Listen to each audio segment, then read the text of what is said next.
ಯಾಕೆ ಹೀಗೆಲ್ಲ ಆಗ್ತಾ ಇದೆ ಅಂಬಿಕಾ?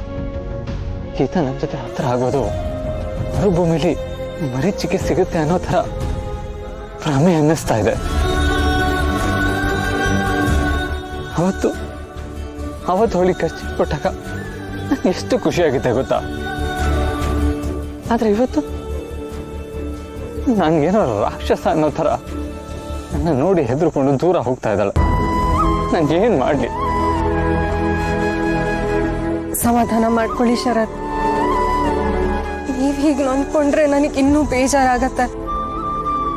ನೀವ್ ಹೀಗೆ ಧೈರ್ಯ ಕಳ್ಕೊಂಡ್ರೆ ಹಿತಂಗ್ ಧೈರ್ಯ ಹೇಳೋದು ಯಾರು?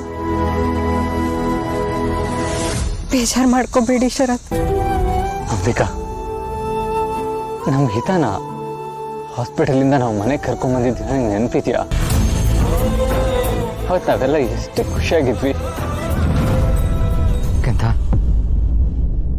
ನಿಮ್ಮಮ್ಮನ ಮೀಟ್ ಮಾಡಿ ಪ್ರೀತಿಸಿ ಮದುವೆ ಆದಾಗ ನಾನು ಇಡೀ ಜಗತ್ತನ್ನೇ ಗೆದ್ದೆ ಅನ್ನೋಷ್ಟು ನನಗೆ ಖುಷಿಯಾಗಿತ್ತು.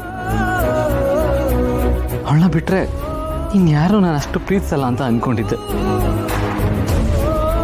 ಆದರೆ ಇವತ್ತು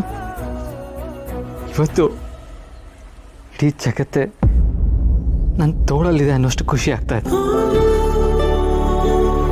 ಅಪ್ಪ loves you more than anything else ಕಂದ.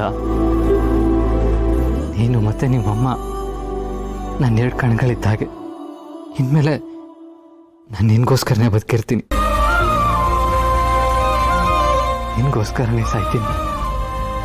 ನಿನ್ಗೊಂದು ಸ್ವಲ್ಪನೂ ಯಾವುದ್ರಲ್ಲೂ ಕೊರತೆ ಆಗಬಾರ್ದು. ಹಾಗೆ ನಿನ್ನನ್ನು ನೋಡ್ಕೋತೀನಿ, ನಿನ್ನೆ ಎರಡಾಗಿರ್ತೀನಿ. You are my little princess.